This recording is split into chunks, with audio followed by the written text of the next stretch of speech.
Okay,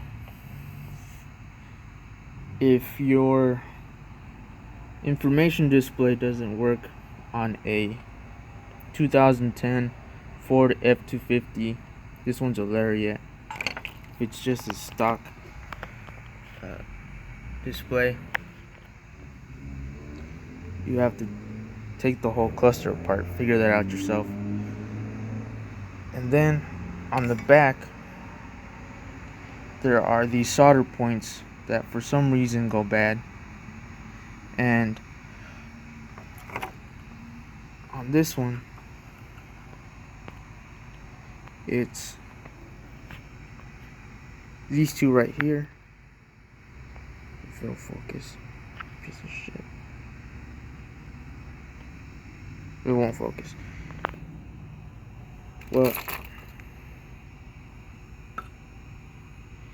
it's these two right here.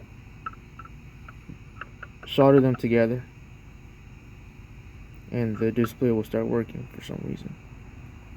So it's first you have these three up here, then there's a space, and then there's a big row of them. The third and the fourth from the left are the ones that you have to solder together, and your display will start working.